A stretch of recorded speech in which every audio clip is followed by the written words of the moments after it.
Meeple Nation Podcast, episode 513, our top 5 area movement games. Welcome, citizens, to Meeple Nation. Grab your favorite beverage, pull up a chair, warm up those dice, and join us at the game table as we discuss board games and the board gaming world. Each week, the hosts of Meeple Nation share their love for board games and the amazing memories that come from playing games with some very outstanding people. Let us now join our hosts in their natural habitat, the game table.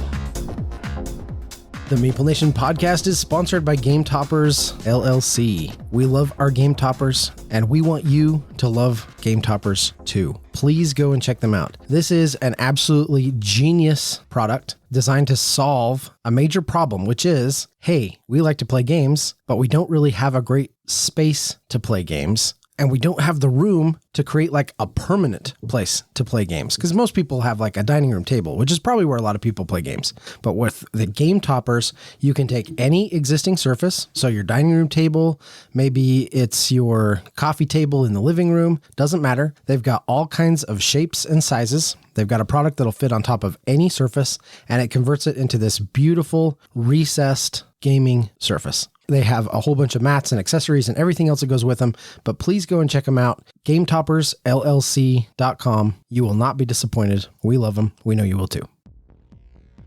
We are the hosts of Meeple Nation. I'm Nathan Howard. I'm Andy Holliday. And I am Douglas Stewart.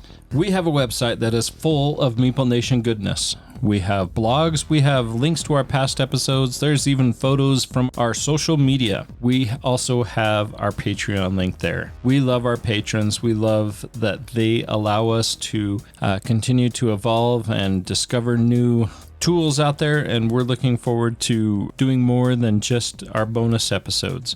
Hopefully that's going to be on the way soon. We do really love our patrons, and we appreciate all that they do to support the podcast. If you too would like to be a patron, please jump over to our website or go to patreon.com/Meeple_Nation, and you can find us there, or that link is on our website. You too can be a patron of the Meeple Nation podcast. I'm curious as to what you guys have been playing that is going to make your highlights this week. Yeah, so I've had several games. I've gotten a lot to the table, actually. This last weekend was a great weekend for playing games.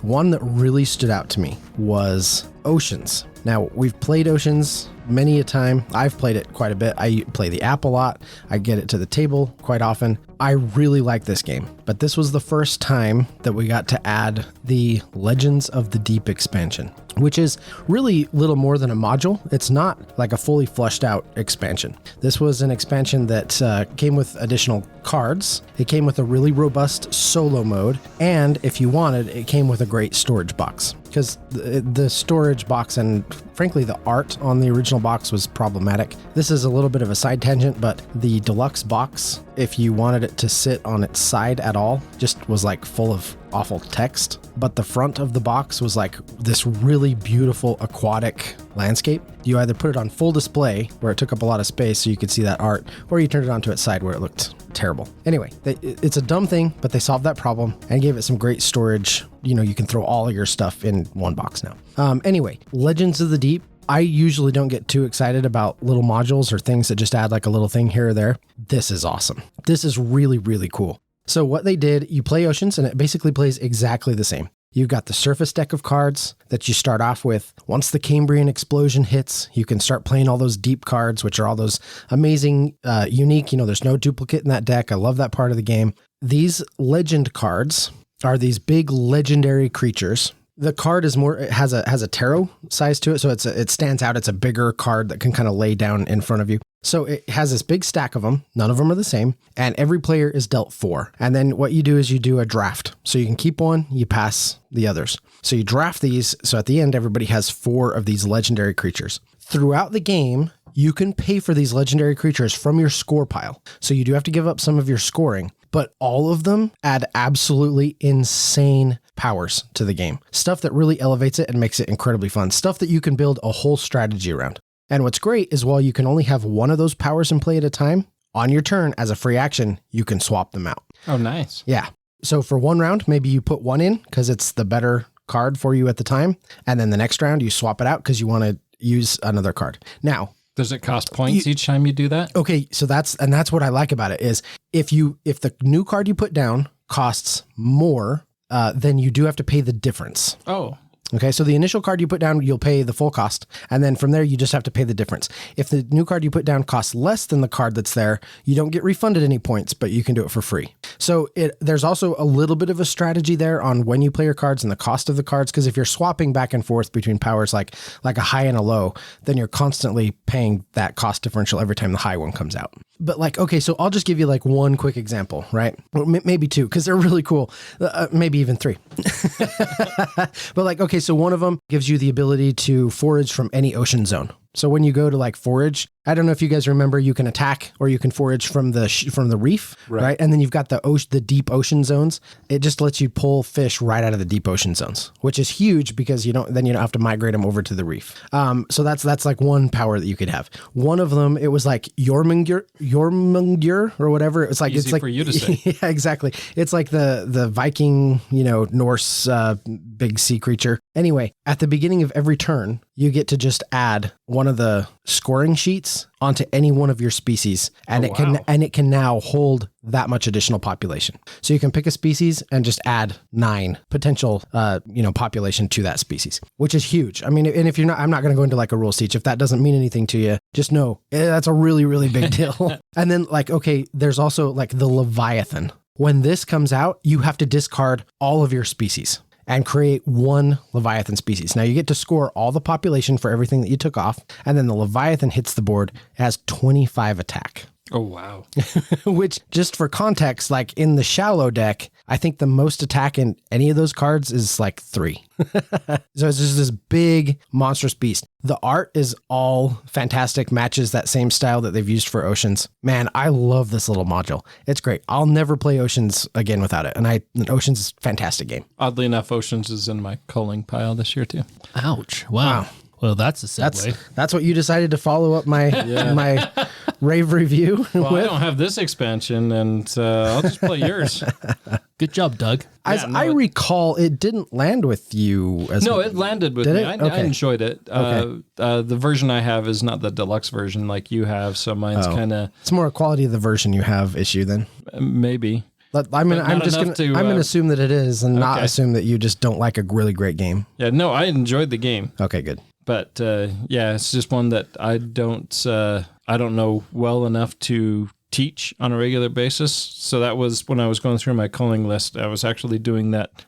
Started that last week, and that's the kind of the criteria I went is: do I know how to teach this game right out of the box? Yes or no? Do I want to relearn it? Yes or no? And if it was no, then Went in the coal pile. Then I went in the coal pile. Oh, interesting. So Guess that's one way of doing it. yeah, we'll see if anything gets reacquired afterwards. But Hopefully for cheaper. hopefully. Well, I've been playing, and I've got both of you guys to play Moonrakers Titan Edition. Yes. I very much enjoy this game. I don't know if either of you guys enjoy it. Well, I know neither of you guys enjoy it to the level I do. I think that's probably safe to say. Yes. But I think you did both enjoy it a fair amount. Yeah. And the Titan Edition is very nice with its metallic pieces.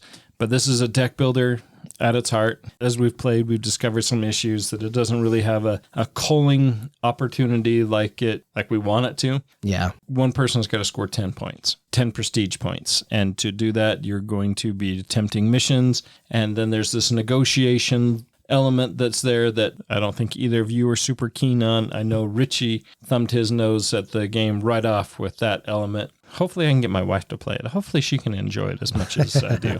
I like the difference of it, right? I mean, and it is an older game, but the new Titan Edition is kind of a pinky up, kind of like your Oceans. Yeah, it's definitely deluxeified. Yeah. It looks great. Yeah, Yeah. really, really great components. And it has everything all in one box. It all goes in there really well. Although I found that the Titan Edition doesn't have everything, so you still have to go get extra stuff, which was dumb. That's like, if you're going to have an Ultimate Edition, it should be Ultimate. But I think that I agree. I think that the negotiation aspect of that game does have at least allow for a catch-up. I agree. Right? I mean, Doug disagrees. Doug didn't like that aspect of it because I caught up and ended up winning. Good. But No, I actually don't have a problem with that at all. And I don't really have a problem with negotiation on principle. What it is I find the negotiation in the game highly problematic in that it becomes awkward to try to divvy out those rewards, because there's more than just one thing that you're negotiating. You're negotiating the prestige points. You're negotiating the money. You're negotiating the card draw if there is one on the card. You are negotiating who is contributing what pips to what. You're negotiating who's going to block damage. You're negotiating who's going to roll the dice. You're negotiating who's going to go first. Yeah, all of right. There are all these things that are involved in the negotiation process that I think just make it a little muddled and muddy. It needed to be streamlined a little bit for me. And that was the issue. Now, the problem that I had with the last game that we played where Andy pulled ahead was just that it was very clear Andy was doing well, because the prestige points are not a gauge of how well a player is doing. If you have built a good deck, if you are behind a little bit on that prestige track, but you're focused on building a really strong, powerful deck that can do a lot of bursty things, when you hit that end game, you can score 3 or 4 prestige points on one turn easy. Yeah. Completing objectives, completing missions, doing all that stuff. And I could see Andy was building a really powerful deck, but I had more prestige points. But I had sacrificed some better deck building to get those points. And so it looked like I was doing better than I was. And that's how people treated me. It was like, well, okay, Doug's winning. We're not gonna include you in the negotiations. And so it was you two negotiating back and forth, which just sent Andy into overdrive, right? And he just like raced away with the game. I think just more play and familiarity and experience would solve that problem. I don't necessarily think that's a terribly big issue, but I do think the negotiation is clunky in this game. Yeah. And it did come with, so there's 4 expansions, and we've played with the first one that added some extra card. Each expansion adds more cards, but this added some upgrade cards for like your reactor, your thrusters, and gave you your shields, gave you a little bit more variety there. I thought that was great, and we talked about it afterwards, and I almost think that's essential to include that in there. I absolutely agree, and I really did like that expansion, and I like the deck building in this game. Overall, I do think it's good. It needs more culling, but deck builders always need more culling. Yeah, well, that last game we played, I had culled my deck really well. I had it down to what I thought was great until I realized I could draw every turn. I was drawing everything into my hand. I had access to everything in my deck. But the problem was I had culled too many thrusters, too many reactors, too many of shields. Didn't have enough shields. Yeah, shields was an issue, but mostly those thrusters were like the thing I was always seemed to be lacking on. Yeah. And so I made myself so efficient that I had hampered myself. And so any of those missions that were out there, I wasn't able to complete on my own. And so then it became I'd have to wheel and deal, try to get 1 point out of it. And it's exactly like you said, Doug. I mean, Andy was far more efficient than I was with his explosive deck, where my streamlined deck was just wasn't cutting it to complete anything on my own. But it was interesting, though, because at the beginning of that game, Andy kind of was complaining because we kind of shot ahead a little bit. And he was like, man, I'm having a hard time. And I think you kind of took issue with going last, I think, because you had gone last in the round. There were some things like that had kind of happened. And I think it kind of forced you to actually just focus on deck building. It did. I had to. I had no other choice. Yeah, because so instead of focusing on the points, you were focused on deck building, which was what just like slingshotted you into the front. My complaint about the being last is the fact that as soon as someone hits 10 points, the game ends. Yeah. And there was no like, okay, you're last, so you get this benefit for being last. Yeah, I can kind of see that, yeah. So I think if games are going to do that, where it's like, okay, as soon as the points are hit, the game ends, then you need to have some sort of benefit for being last, because whoever's first has the greater advantage, because they potentially could have one more turn than everybody else. Who was first in that game, though? You were. Who was last in that game? I was. Who won? It doesn't matter. My argument still stands. Well, I mean, in theory, right? Right. Because I do get it. Yeah. No, it does make sense what you're saying. But yeah. So much of that is dependent on the players and how they negotiate the different cards, though, that it all comes out in the wash.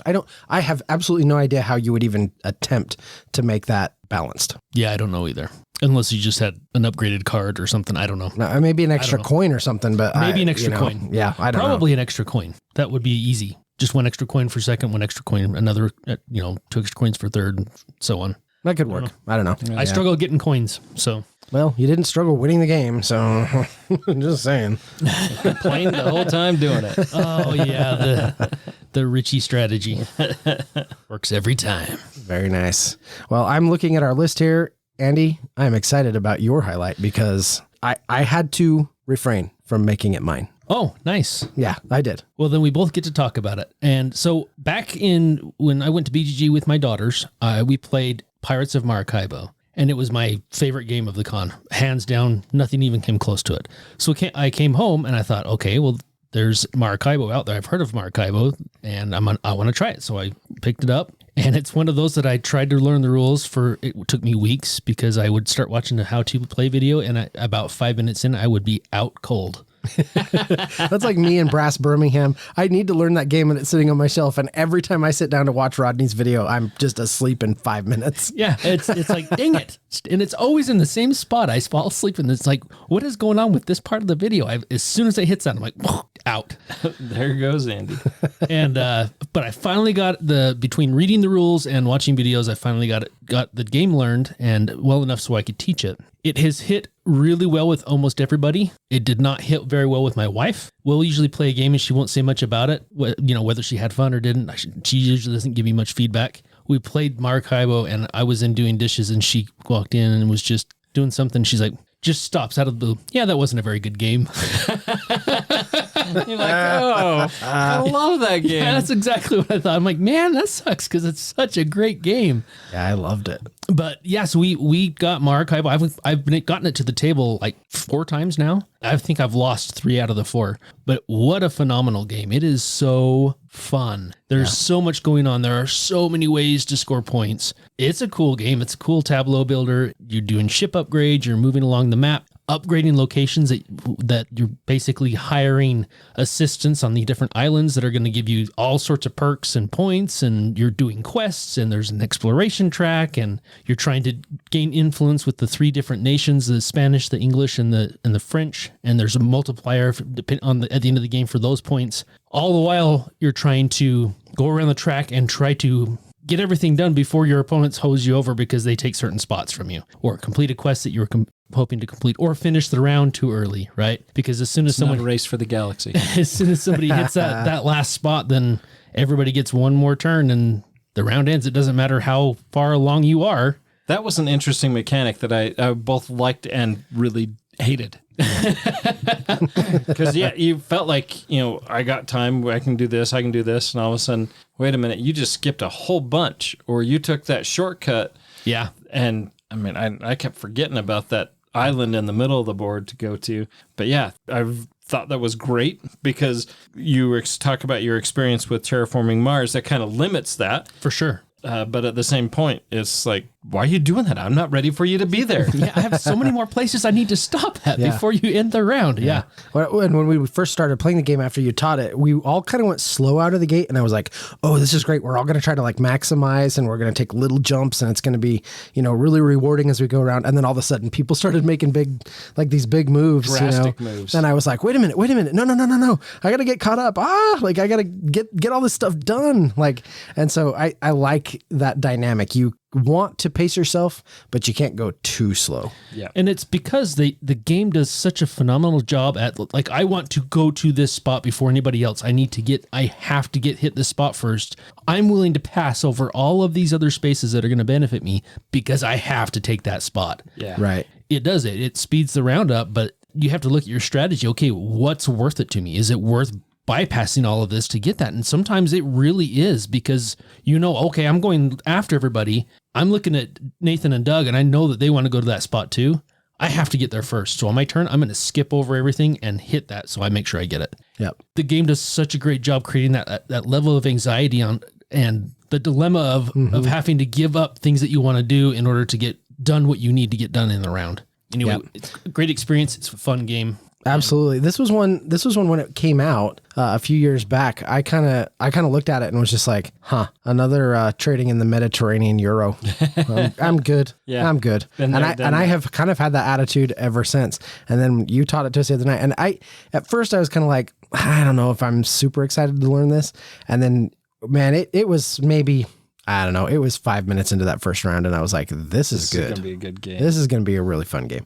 And I loved it. Yeah, it was really good. So Pirates is going to be similar to that where it ends early, but the board constantly changes. So your board is made up of cards. And when you interact with a location, you take the card and it gets replaced off of it with a deck of cards. So the map is constantly changing throughout the entire nice. game. It's Very really cool. Yeah, very cool. So speaking of that, I mean, the very next day after you had taught Doug and I how to play that, I don't know if you should tell Andy this. He might think we're cheating on him. we might be. So good. there's a BGA implementation of this. Oh, is there? Wow. Yes. And so the next day, Doug and I started playing a game on BGA, and the implementation is excellent. It's really good. In fact, the last Friday when we were leaving your house, Doug and I were leaving at the same time, and I was saying that you needed to play that online, and Doug was mentioning that, I think that would be maybe one of those games that we could get Andy to come to the dark side. Play an online game.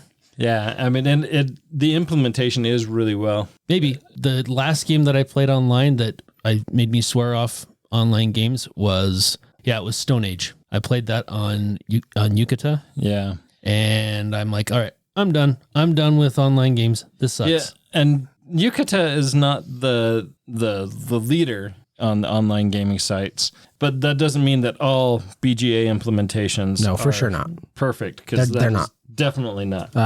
Some of them are straight up broke. Blood Rage was broke. Yeah, that was garbage. Yeah, it did not work. But I think, and I'm actually trying to filter through my screens to get to that game to see if Doug, do you remember? Does it allow you to take back an action? I mean, there's certain things like if you get to the point where you've drawn a card, Right. you can't take that back. Right? You can't unsee something like that. Correct. But I think there is an element of you can. Yeah, you can undo. You can go back. Undo. Yeah. That's a must-have. That's, I think, was the biggest thing with me with a lot of the online games. Yes. You do something, you're like, no, I didn't mean to push that. Oh, that didn't do what I thought it was going to do. Now I can't undo it. Yeah, and even some of the BGA implementations have that as well. In fact, you invited me to play a game of Century Golem on there, and I clicked quick on the card that I wanted. It was the one that gave you the 3 yellows, and it clicked and it hit the one next to it. Oh no! And I got that 3 and yellows. then you took the 3 yellows, and I was like, well, my game's tanked.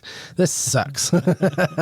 So now I'm trying to pull myself out of that little hole. But again, I took the card and it immediately filled it in, and because it had revealed a new card, I couldn't go back.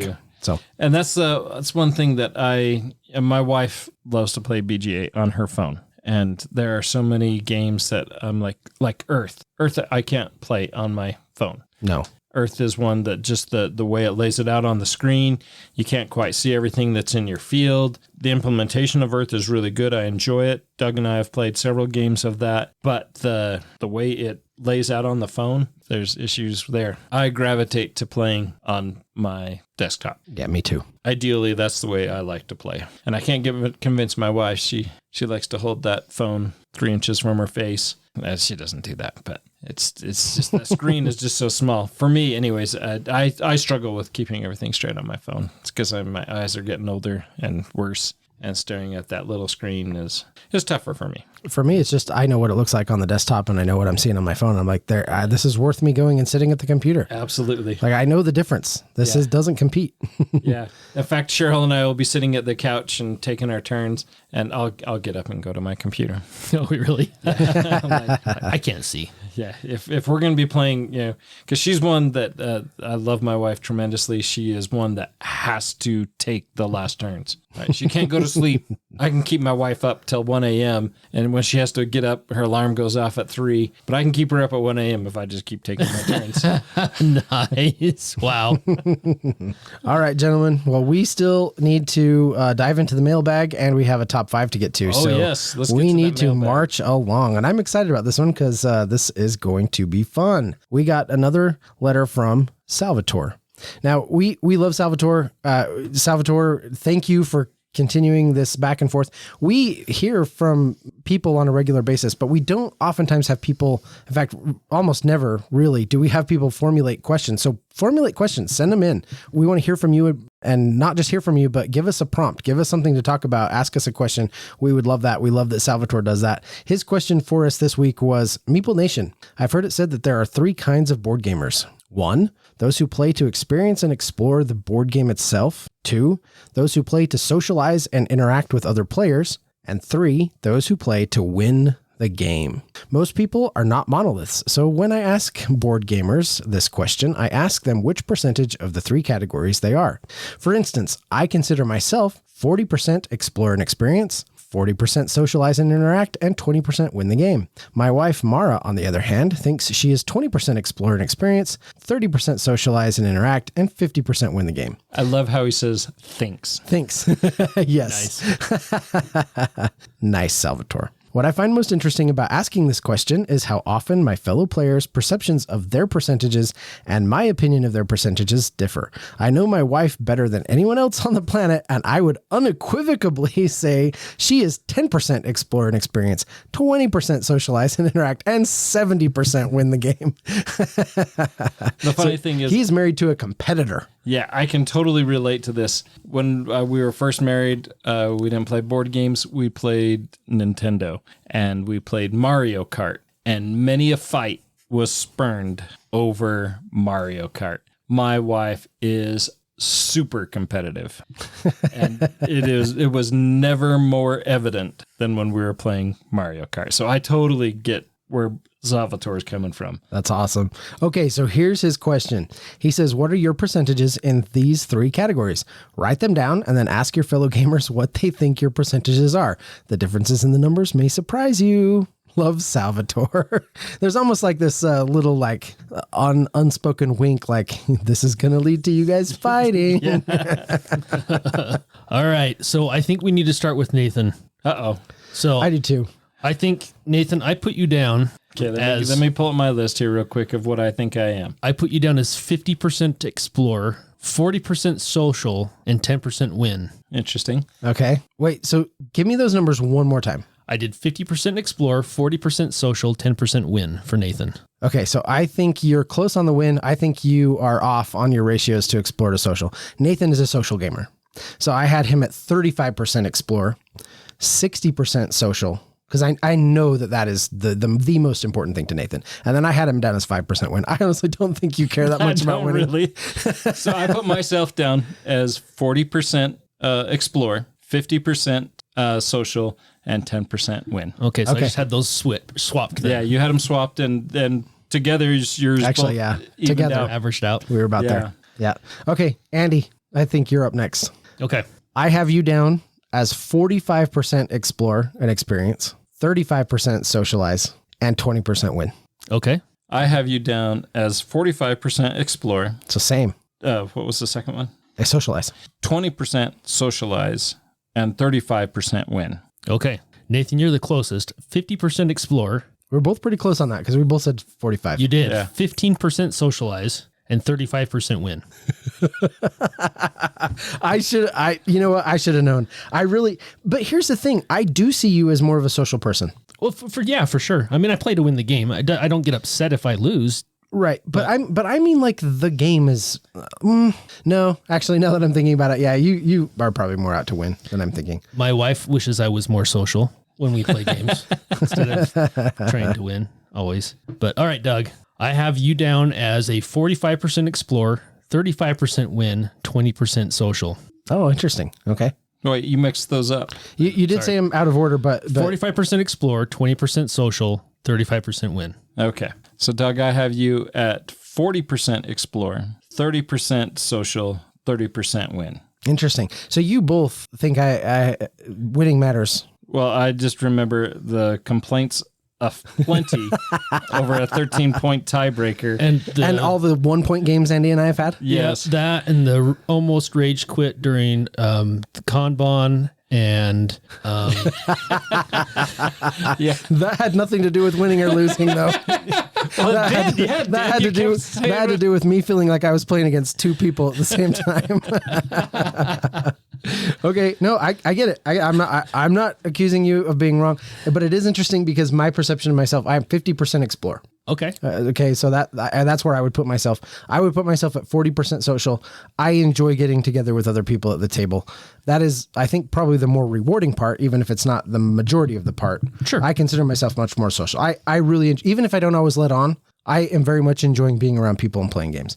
And then I have like a 10% win. I know I come across like I care about winning more than I do, but I really don't. I'm there to experience the games and experience stuff with other people. And win or lose, I don't actually care that much.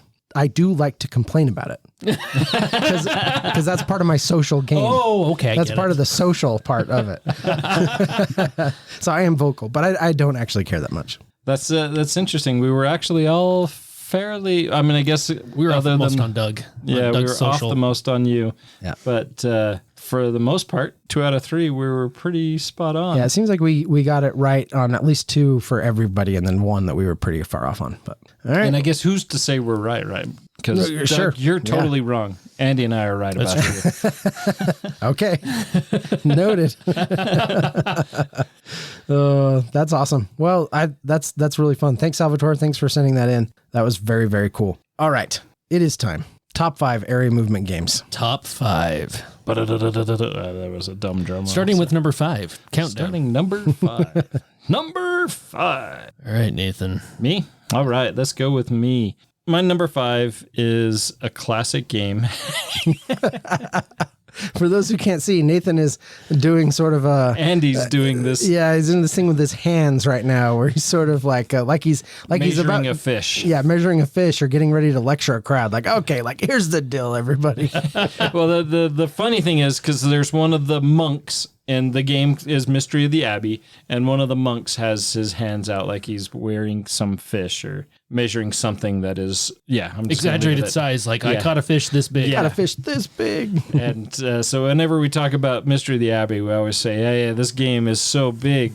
And Mystery of the Abbey is kind of my first transition game from Clue. And Clue wasn't ever like one of my favorite games, but Clue was a game in my childhood that I enjoyed. As I got more experienced, Clue went the way of the dodo, and then I experienced this game called Mystery of the Abbey. Mystery of the Abbey is there's been a murder in the monastery, and you have come to identify and investigate and identify the murderer. So the monastery is full of monks. You have monks that are from 3 different factions. You have monks that are fat. You have monks that are thin. You have monks that are bearded. You have monks that are clean shaven. You have monks that are bald. You have monks with hair. You have monks that are tall and monks that are short. And you're asking kind of this information, and you're trying to get that information out of your opponents. Do you have monks that are here and monks that are there? Yes. Okay. Yes, exactly. Dr. Seuss all over there.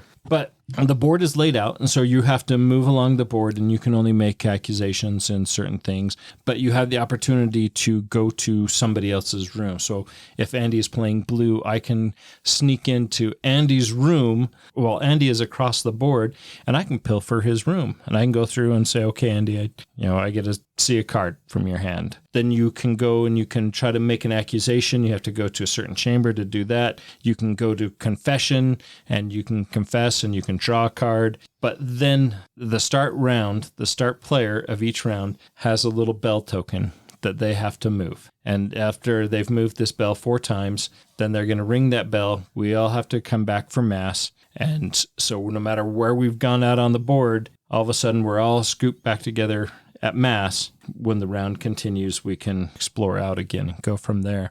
The great thing is you have this bell. You have to move it. And if you don't move it at the start of your turn, then if somebody catches you, there's a penalty. And that card passes around, like that roll of ringing the bell, moving the bell passes around. And every time you got it, you're like, okay, I caught Andy, I caught Doug. I'm going to make sure that I am on top of this. And without fail, every one of us would forget at least once to move the bell and always get penalized for that. But the game you go through and you have a sheet that you're trying to get that information. You're trying to get those cards from everybody. Mystery of the Abbey has been a game that has, it originally came out in 1995. It did do a reprint. I can't remember what year the reprint is. So there is a newer version that's out there, has some updated art, some updated pieces. Worth trying to find. It's available on the internet quite readily now. You can get a copy of this. This game, like I said, was my first kind of transition from Clue, but fun, right?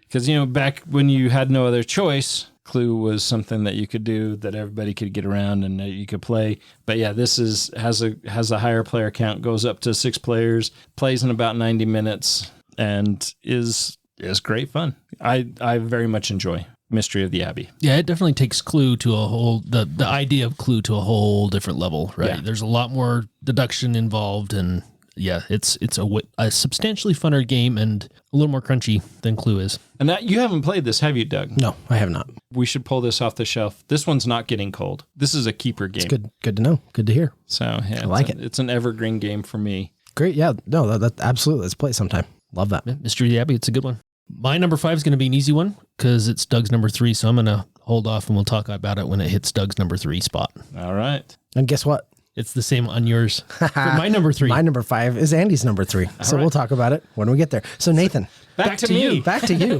What's your number 4? This is a game I don't think either of you have played. This is in the same realm as Galaxy Trucker. I'm listening.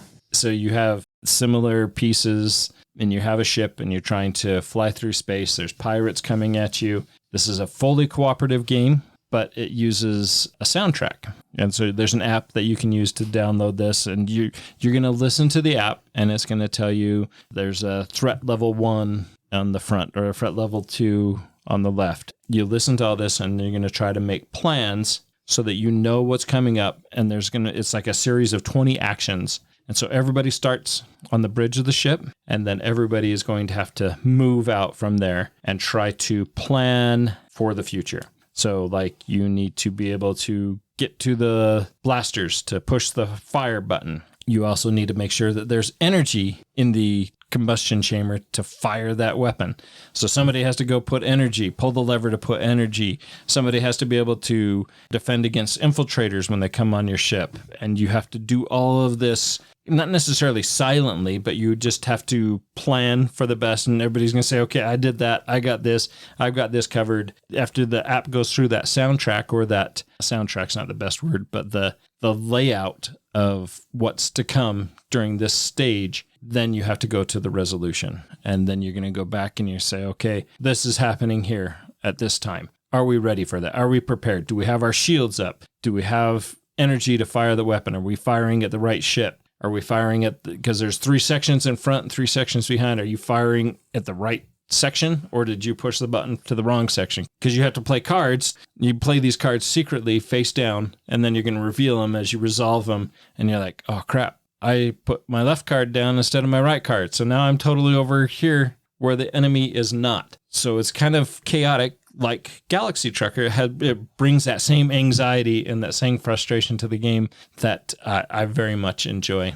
And it is just a very fun experience that you just is maddening, right? You're like, we're doing that, and then we did it all wrong, and we got to go do it again. Very hilarious, anxiety-inducing, all those combined to a great game experience. That sounds fun. Yeah, I think both of you guys would like it. we have to try that. Yeah.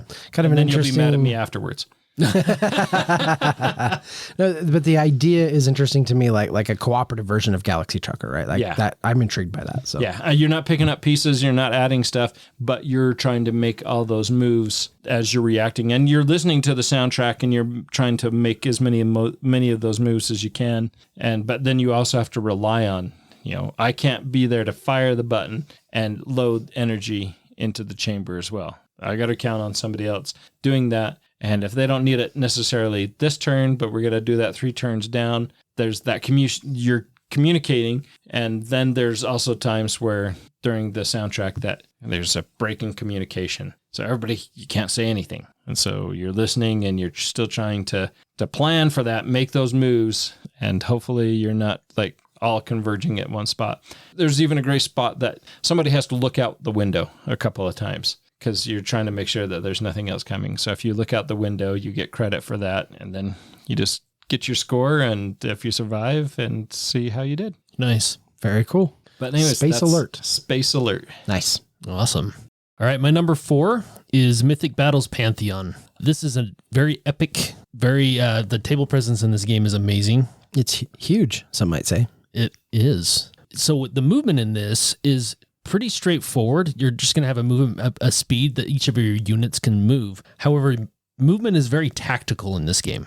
So each area has a capacity, so a max number of units that can actually occupy that space. The whole point of the game is you are either trying to have your god that you, as everybody's playing, has a god, a Greek god that needs to absorb Omphalos, several Omphalos to win. I can't remember if it's 2 or 3. I think it's 3. I think it's 3. So you need to absorb 3 Omphalos in order to win the game, or kill the other player's god. Those are the 2 ways to win the game. Now, those Omphalos start out on the board, and you are moving in units. The units that you move in, you either are going to either try to pick up that Omphalos and bring it back to your god, or move your god into that area to absorb it. There are also some tactics involved where you can move things in and protect that Omphalos so it can't be picked up as long as that unit is still in that space.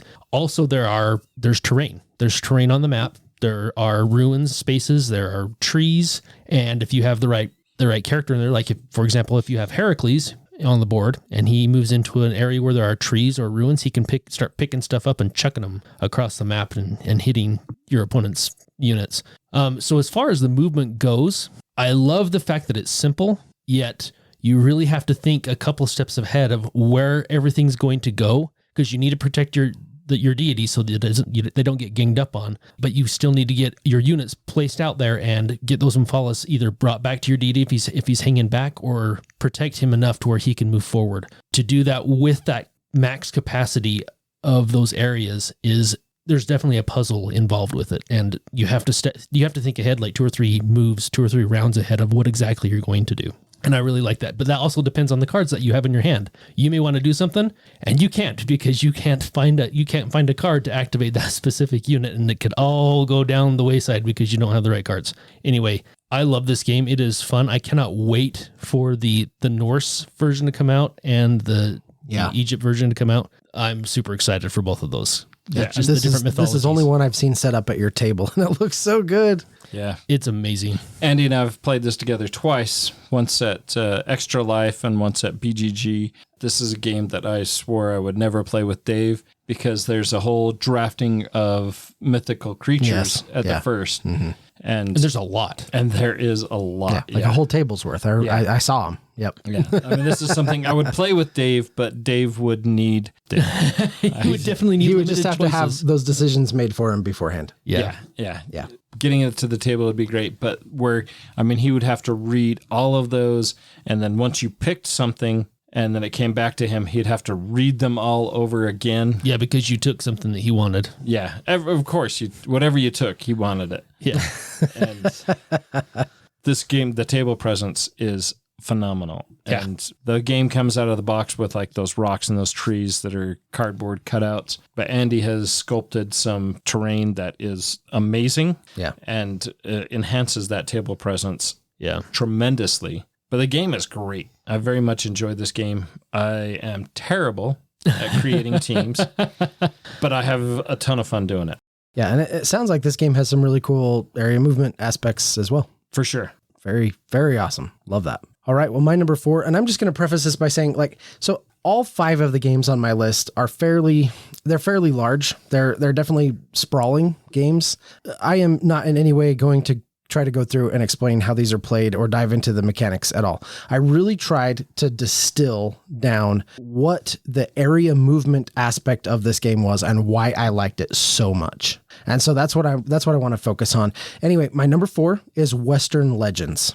And to me, the area movement in this game really equates to, what do I want to go do today? It's like the game is asking you like, hey, what do you want to do? This is just a giant open sandbox, and you can basically pick your poison. Now, I do think you need the expansions to play because it gives you some more options, right? But this is like, hey, do I want to go prospecting? Should I go rob a train? Do I want to go hit up the local poker game? Or, should I go fight some outlaws? Should I join them? Should I become one of the outlaws, right? Should I deliver? I've got all these ranchers' cattle, right? Should I steal them? Or should I go deliver them like I'm supposed to? You're constantly making these decisions about where you want to go on the board, and where you decide to go and what you decide to do also affects what everybody else is going to do. If you've moved into an outlaw camp and cleared it out, well, you've potentially opened up a path for somebody else to sneak through. If I'm going to go prospecting, somebody may know, like, okay,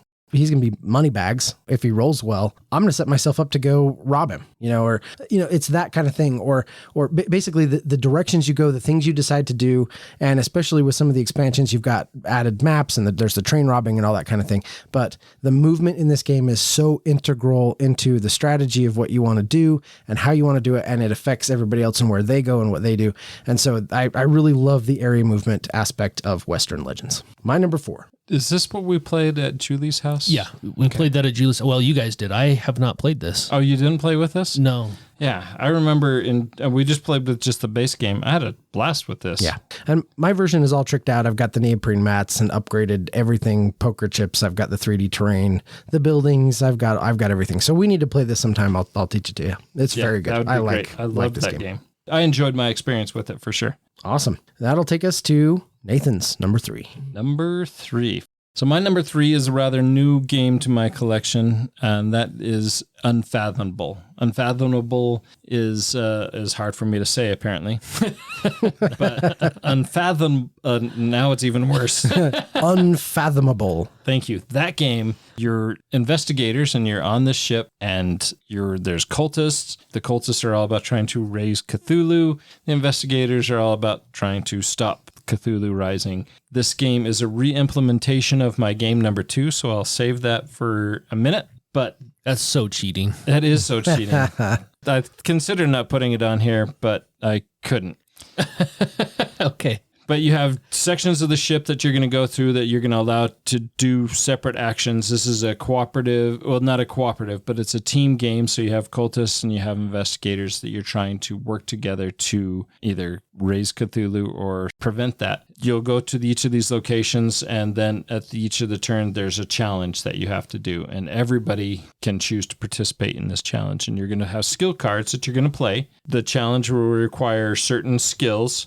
Some will be positive, some will be negative, and everybody will have the opportunity to play cards. So if you're an investigator, you're going to try to get it to win. If you're a cultist, you're going to try to get it to fail. But you want to be a little bit deceptive in that because you don't want to give yourself away, because there is risks and rewards of being discovered as a cultist. There's more that you can do when you're overtly exposed as a cultist, but there's also more damage that you can do to hinder the investigators when they think you're one of them. Yeah. And just minor point of clarification, I think they're hybrids, not cultists. Right? Okay, yeah. I think because it's not, there's lots of elder gods in the mythos, and this is Mother Hydra and Father Dagon who have their eyes set on the ship and are attacking it, right? And so it is really fun, that dynamic between the humans and the hybrids. Sorry, and I don't mean to get lost in the weeds there, but minor clarification for the purists among us, obviously. Right. But this game is, I love the experience. I love the experience of these team games and the Cthulhu theme of it, the Cthulhu mythos, the Arkham Horror mythos that's there, kind of advances that game and provides a whole new feel as opposed to the feel of my number 2. Well, I don't want to reference your number 2 too much, even though I think probably most people know what it is, given the clues. But my experience playing that was not very good. My experience playing Unfathomable was great. And I do feel like it's streamlined in a really great way. Yeah. And I'll talk more to that when I get to number 2. Get to number 2. All right. But that's my number 3, Unfathomable. Unfathomable. That game. Unfathomable. Thank you. I don't know. I was content just listening to Nathan try to say that over and over. Be here for a while. I was for the first 5 minutes. All right. My number 3, which is also Doug's number 5, is Return to Dark Tower. Yes.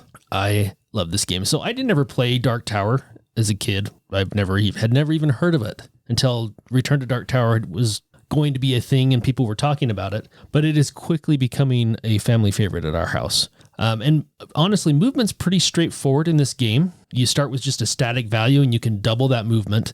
However, where you move and how do I want to say this? Well, maybe I can help you out here because I tried to distill mine down into what I liked about it. And what I put down on my notes here is that area movement in this game equals efficiency puzzle. It is. And I was kind of going along with the teamwork aspect of it. Yes. This is a cooperative game and the movement is essentially what you're going to be using to work together. Yeah. Now, I think the expansion, the Covenant expansion, definitely added a whole new level of of difficulty with movement, particularly. Yes, because it introduced the wastelands. Yes, you have the wastelands, which end your movement when you enter a wasteland space. Which sucks. It does suck. But I also think it really forces you to have even that much more teamwork in the game. Yeah. Because those quests and everything are very spread out. And honestly, there's a quest that maybe one of the players is really well suited to go and try, but there's no way they're getting over there. Kind of forces you to focus on getting those monuments built to prevent those wastelands, because that's how you prevent the wastelands from coming out, is getting the monuments built in each of the different areas, because those they seem to fill up so quickly with wasteland tiles, and you just get bogged into each region to where you just can't get out. I like the tactical movement part of it. Like you said, the efficiency puzzle of it, trying to make sure you're stopping off at the correct buildings so that you can take the correct actions and then set yourself up for your next turn so you can get to where you're trying to go. Right. And like you said, how to best work with the other players at the table. Absolutely. This game's it fires on all cylinders for me. The movement's awesome. The components are great. I love the new expansion. I wish that they would have added a little bit more to the app when it came out. I wish they would have added some more additional content as far as new scenarios, new adversaries, maybe even some new monsters. I'm sure it's coming. Hopefully. So that's what I love about digital content, right? They can do that without, just scenarios anyways. Scenarios anyway, you could, yeah. I mean, you'd have to have miniatures for new adversaries and new monsters, but I totally agree with you. I totally agree. But I'm sure that it's coming. I'm sure. I do hope so. This has been one that my kids have loved playing. We've loved playing it. Logan ended up buying it, and it's sitting at my house. So I think he's at this point resigned that it is your game. Because I think the last time he said that he got the expansion for your game, I think was the exact words that he used. So he's buying me expansions for the game he bought for me. Yeah. Is that what you're saying? How do I sign up for that? No kidding, right? Anyway, the Dark Tower, amazing game. Just the tactical side of it alone is awesome. And then you add the story to it as well, and it's just great. Yep. And I had down that efficiency puzzle aspect of this game is just constantly asking you, like, okay, do I need to go eliminate a foe? Do I need to go quest? Do I need to go snuff out corruption? What building do I need to visit? What action do I need to take? Hey, how am I going to get across that river of flame?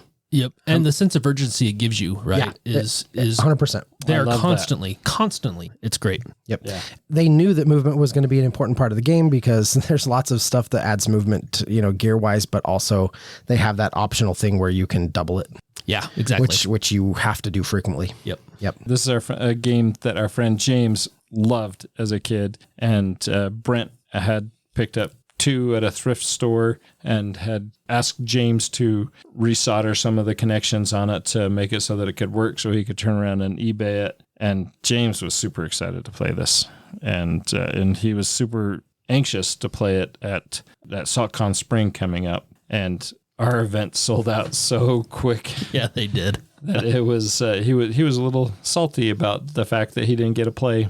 And he had requested that one of us teach that game so he could play it at SaltCon, hopefully with his son.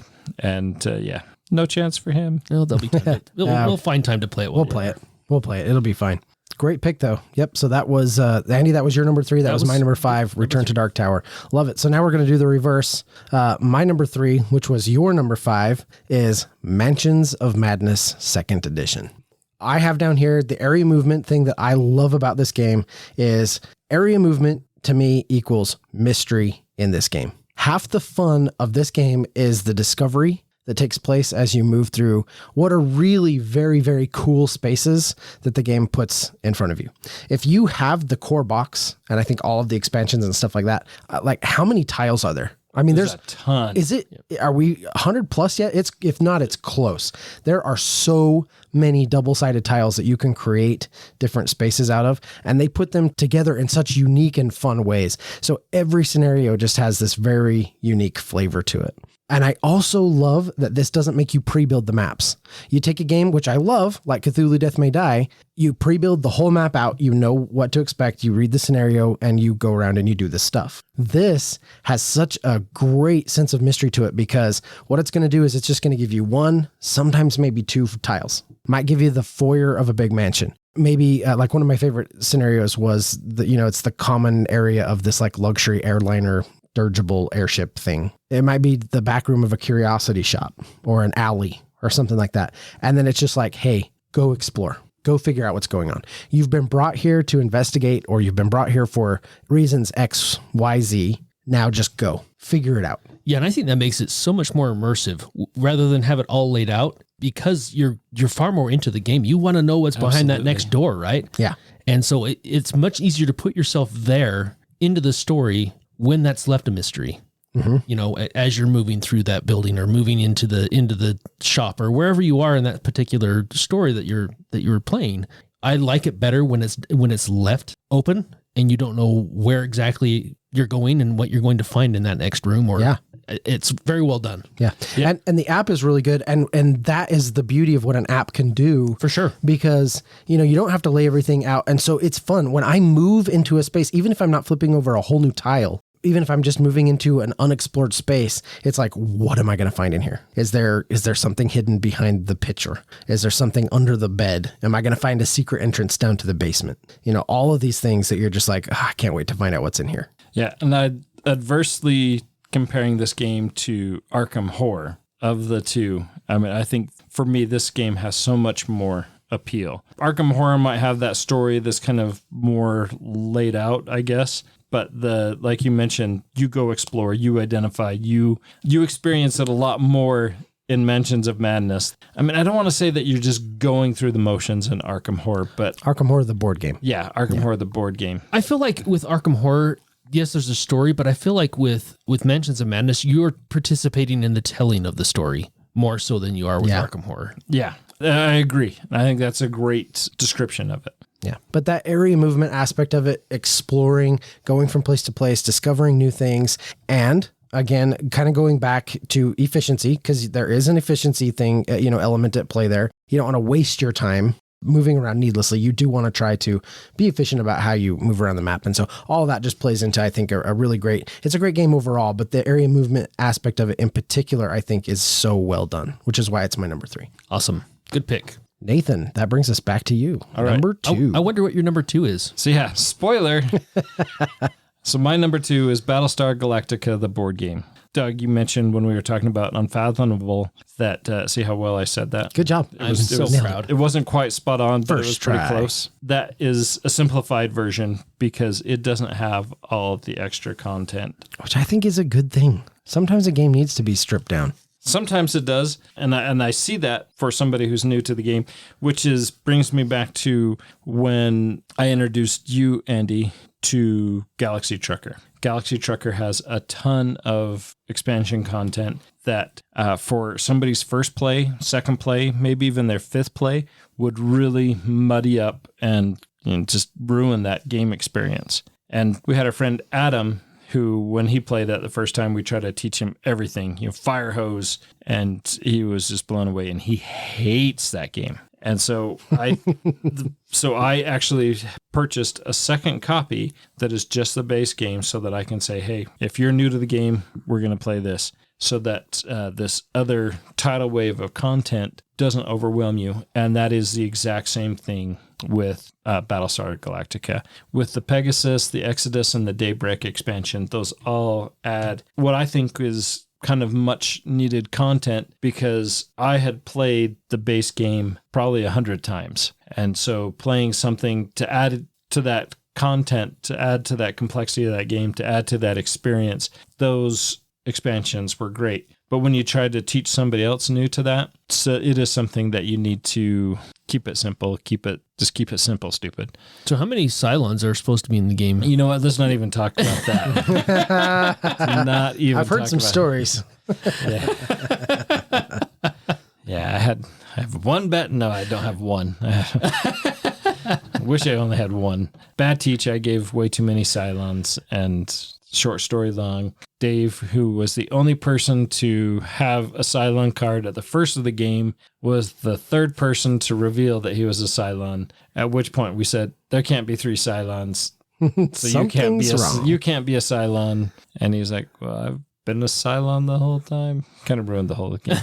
But that's neither here nor there. Again, you have all the same kind of experiences that you do have in Unfathomable. You're trying to go through the different parts of the ships. In Battlestar, you have multiple ships that you can go to. The Cylons are trying to infiltrate and try to hinder those missions that are at the end of everybody's turn. You're playing cards.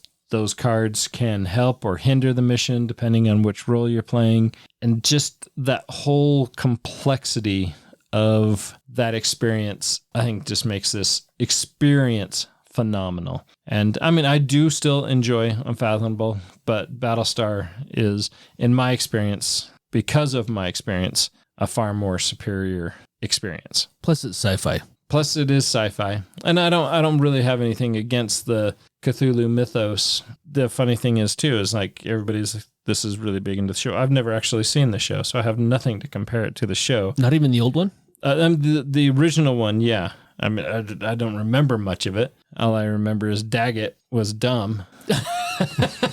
But that's really, I mean, I know some of the characters, Starbuck and Apollo and Boomer. I wasn't invested in the Battlestar Galactica mythos as I was something like Star Wars or Firefly. But this was a great experience. Had a lot of fun with it. Everybody thinks I'm always a Cylon, but that's because You usually are. Because you act like it. I usually act the same all the. Because you're trying to peek at everybody's cards because you always play the same person. Yes, because if you're the Cylon, it's the best one to get, and if you're not the Cylon, it's the best one to get, I think, and that's Baltar. All right. Well, that's a good one. Okay, my number 2 is Dead Reckoning.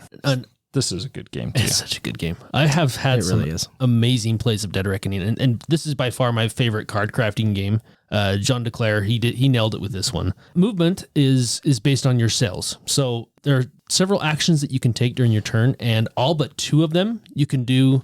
Well, one of them is not really an action. So setting your cells as an action is the only action in the game that you can do one time and one time only during your turn. Everything else you can do as many times as you want. Now, there's some strategy involved with that because when you set your cells, if you have any gold or any cargo on your ship, it potentially could impede your cells. And any cards that you play can also increase your cells. So you have a hand of cards that are your crew members. You can play those cards on your turn, and it will add cannons, it will add cells, it will add different abilities, and you're going to be moving around the board. Now, one of the things you can do when you move is you can explore. That's going to flip over a tile. You're exploring the ocean, and you're going to be discovering islands. Not only that, each of the tiles will get flipped over, and you'll have advancement, which are those little transparencies. If you've played Mystic Veil, or what's the other one, Nathan, that we played that was yours? Edge of Darkness. Edge of Darkness. If you've played Mystic Veil or Edge of Darkness, those are both card crafting games that have those little transparencies that you're going to sleeve into your cards and upgrade your cards. You're going to have one of those advancements on each of those tiles that get flipped over as you're moving around the board. Everybody's going to have a home port at one end of the board, and then you're going to build that map out. As you discover more tiles, new ones will get flipped out, and there are different advancements that will come out on each of those depending on how far away it is from your harbor. There is a little bit of area control in this. I like how John DeClaire did the area control in this game. It's one of those where, yeah, it sucks to get your island taken over, but it kind of benefits you to just be able to take it right back. Yeah, you kind of want it to be taken over. Yeah. Well, the way to end the game is to hit the different goals that are set up. And once someone has hit 4 of them, the game ends, or it triggers the end of the game. And one of those is to have permanent influence markers on islands. In order for you to get a permanent influence on an island, you have to take control over it. Once somebody takes it away from you, they get a permanent influence. If you take it back, now you have 2 permanent influence markers on there. So it's not a huge deal. Now, if you've invested in buildings and put a lot of buildings on there, then that hurts a little bit more. Yeah. When someone takes over your island. But it also makes it harder for somebody else to take it over. It really does. This is one of those games where movement, if you have a lot of it, can really open up the game for you. But if you don't plan correctly, it can absolutely destroy and tank your game. Yes, it can. Have to plan on where you're going to move and how are you going to move. What ship upgrades are you going to take? Are you going to get more cells on your ship? Are you going for cannons? But if you're stuck and not being able to move around the board, you're probably going to lose. You have to be able to move. If that's taking over islands, because if you have an island, you can set you're at that location that you control, you get to set your cells to maximum always. If you're stuck out in the middle of the ocean with a bunch of cargo or gold that you don't want to drop, It's going to be really tough to get all the way back to your harbor. Yeah. To be able to painfully do anything. tough. Painfully tough. Yep. Anyway, I like the movement aspect of this game. I just love the game in general. There's so much more that we have to discover with this because we've only started with the first campaign and we still have a lot of content that we have not even gotten into yet. So something that we got to do. Another campaign game unfinished. I know, Doug. I'm rolling my eyes over here.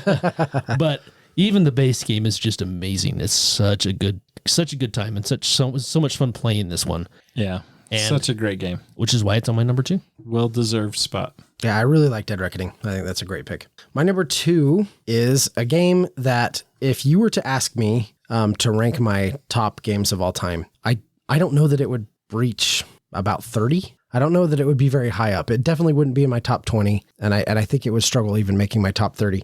But for this list, it's way high up there. It is my number 2 game, and that is Seventh Continent. I like Seventh Continent. I think it's a really good game, but I think the area movement part of Seventh Continent is incredibly fun. The area movement, to me, in this game, equates to exploration, discovery, and survival. So in Seventh Continent, the gist of it is basically you're this explorer. You went out on this expedition, came home, you were afflicted, right? You'd kind of discovered part of this mysterious land. And then you went home and you were afflicted with this curse. And so the idea is you have to go back, discover more of this island and try to remove the curse. And there's a bunch of different stories and scenarios and things that you can play through. But as you move from location to location, you're usually making a test. There's a real kind of cerebral component to traversing the terrain in Seventh Continent because you have to be very aware of what it is costing you essentially to move across the map, the time that you're taking.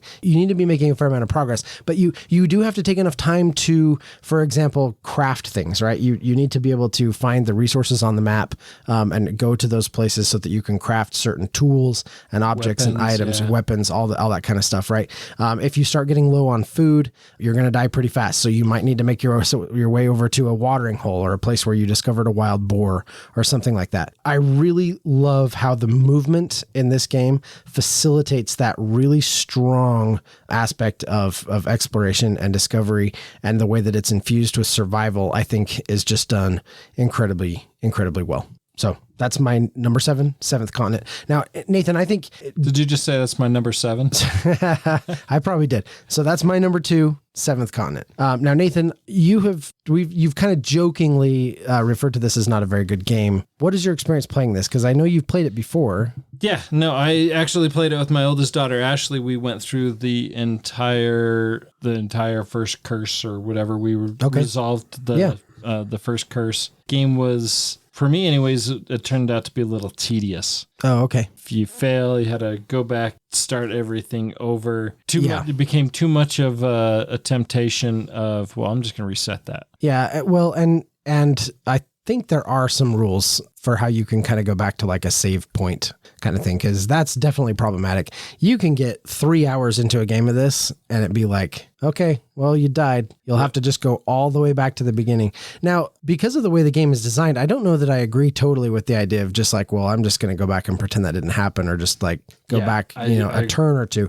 I do think that death needs to be fairly, I think you need to reverse the game a little bit more than that. I wish they had been smarter about that system. And my understanding is that Seventh Citadel, which doesn't fulfill till later this year, I think has looked at that problem and has tried to solve it a little bit. But anyway, that's a little bit of a digression away from the area movement aspect of the game, but I definitely understand where you're coming from. But the mechanics of the game and the idea of the game is amazing. I really liked the idea of this. It just became, it was something that was going to be a solo play for me and just kind of became a little bit tedious, and something that there was things I would rather play than this. And so that's why I ended up calling the game, not because the game I thought was inferior, because the game was done really well, but it just became, I hate to keep using the word tedious, but that's just kind of how it felt for me. Interesting. Admittedly, one of the worst tutorial missions for a game ever, in my opinion. I taught my wife the rules and wanted her to play this with me, and I decided to run her through the tutorial after I taught her the rules, because I thought, well, this will be a good introduction to see if she likes it. The tutorial was awful, and she'd never wanted to play it again. Anyway. I've had experiences like that too. Yeah, but I do like Seventh Continent. I do genuinely think it's a good game. My number 2 for area movement, Seventh Continent. And that takes us back to number 1 for Nathan. Number 1. All right. This game has been my number 1 game for a long time. Surprises absolutely no one that it's not a Star Wars game. But it is Firefly, the game. Firefly, the TV series, was short, 13 episodes. Only 11 episodes were actually aired. Show that was cut down in its prime. And it really was. It was a travesty. Yeah. And it's something that will forever be shining on the hill as the perfect 13 episodes of leaving you wanting more. And the board game feels so much like the show. It embraces the theme, it embraces the feel, it embraces the drive of the find a crew, find a job, keep your ship afloat. Space Cowboys. Yeah, Space Cowboys. This game it's all about area movement. So you have your board, you have the whole verse, and if you have the 2 big expansions out there, then you have the whole damn verse. It came out 2014, so 2024, we're in the 10-year reprint of this game, and they're doing this great anniversary edition. They'd kind of put it off, saying they're not doing any more content, and then they came out and said, "Oh, you suckers, we got something for you." And I said, "Shut up and take my money." They knew they had you. Yeah. This crowdfunding campaign did very, very well, by the way. $3.5 million raised for this game. And they always make a lot more money in the post, GameFound is its own pledge manager, but in the post campaign funding, they always make a lot more. So this did very well. Yeah, I was a sucker for it for sure. I am very much looking forward to this experience and this new content, and makes me wonder what I'll do with my old one, because I have this very nice broken token wood case that fits everything. And with the new content, I'm sure everything will actually still fit into that. But now here's my question, Nathan. Did you actually only get new content, or did you get everything new afresh? So what's your number 1, Andy? I think that answered the question. That is hilarious. Yeah. No, I'm an idiot. I love it. Well, I can't remember why. There was some little trigger on it that made me go, okay, I just got to get it all again. I can't remember what it was. The look of sort of semi-disgust on Nathan's face now. It's full on disgust. That's awesome. I am really looking forward to you teaching me this, and I want that to come out, because I think when we get that 10th anniversary, the collector's edition, when we get that to the table, I think that'll be the right time to dive into this and learn. But I've heard Have you not played it at all? No, I haven't played it at all. Oh, okay. And I've heard you guys talk about it. I've heard other people talk about it with reverence. I think that it's a well-liked game, and obviously it did well with the crowdfunding campaign. So this is one I am very looking forward to. Yeah, no, with the 10-year anniversary coming out, it will for sure hit the table at least once, if not multiple times. But Firefly, the game, superb game. Much like me with Battlestar Galactica, even if you didn't watch Firefly, this is such a great game. But that's it. Firefly, the game, my number 1. And also you should go watch it. And you should, yes. All right, that leads me to my number 1.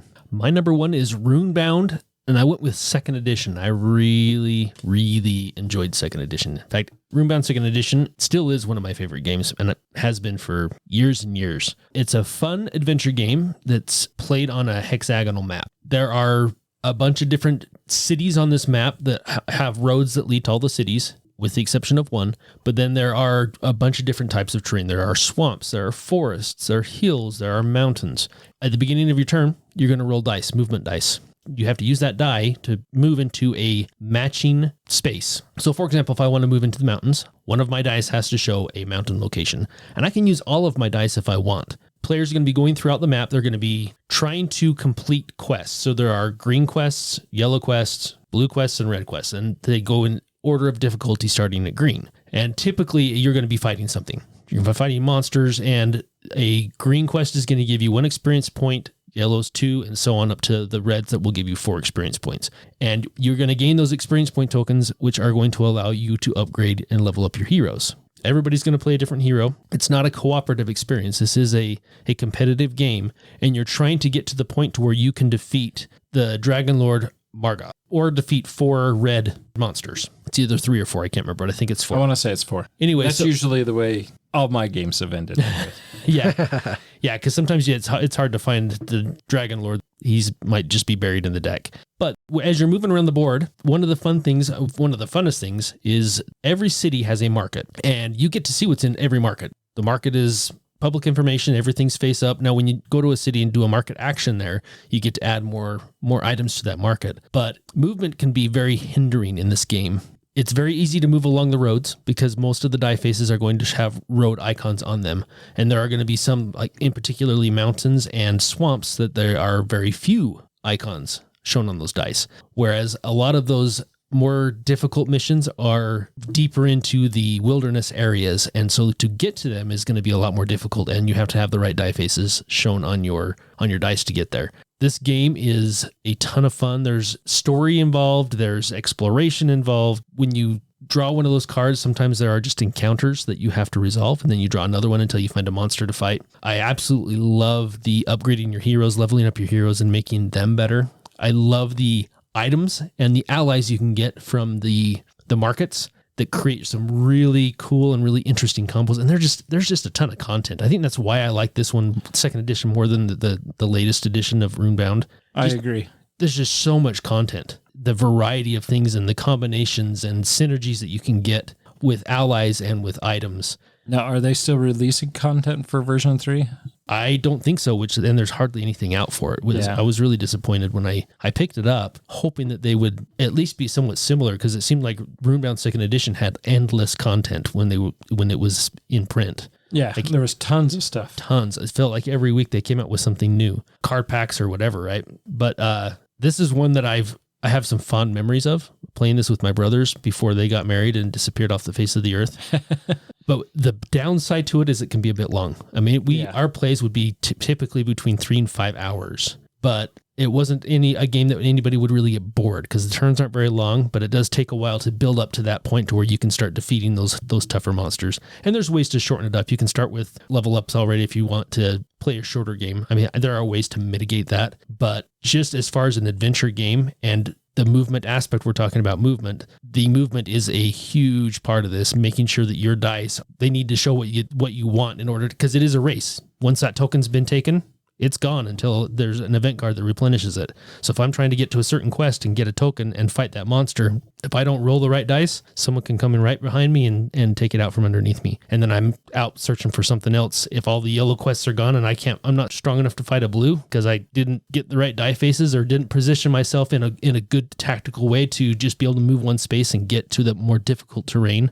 Anyway, there's a lot going on with the movement in it, and a lot going on with all the other aspects of it that really mesh super well, in my opinion. I agree. And it's just a really fun game. Yeah. I've had a lot of experience and a lot of fun with the 2nd edition. I think the last time, I hadn't played it in a long time, but we played it at your house not too long ago. And once again, it ended with somebody defeating the 4th red monster. Very good game. Yeah, I think I completely got destroyed in that game. I think I was still Logan fighting. won, didn't he? I think so. I think I was still fighting blue monsters when Logan had killed his 4th red. Wow. Well, I remember playing this one time. You taught me this. This has been several years back now. And I remember it was good. I do remember it was long. Like when you say it's a long game, I do remember that. I remember it being like, oof, that was a hefty game. Like I think we played, it was like 4 or 5 hours. Yeah, that's about typical. Yeah. A little bit long, I think, for what it offered for my taste, but I do agree that the area movement aspect of it's very good. So awesome choice. My number 1 is Tainted Grail, The Fall of Avalon. Now, similar to Seventh Continent, the area movement in this game introduces a lot of exploration, discovery, and survival, but it is also elevated by this sort of impending sense of doom. The game does a great job at introducing that, what I call healthy anxiety, because there's just this constant feeling of oppression or feeling like, okay, I need to be moving on to the next thing. I think it creates a really fun dynamic. So Tainted Grail, the setup is essentially, this takes place in medieval times. This is during the time of the Arthurian legend. All the great heroes of the land have gone off to fight or to figure out what's basically happening to the land. It's being overcome by what they call the weirdness. The land is becoming susceptible to this. And so they've all gone off to fight or to solve this problem and have failed or haven't come back. So you, as a nobody, are going to go and try to figure out what happened to them and solve this problem. It starts you off as like, yeah, you are not great and you need to go and save everyone.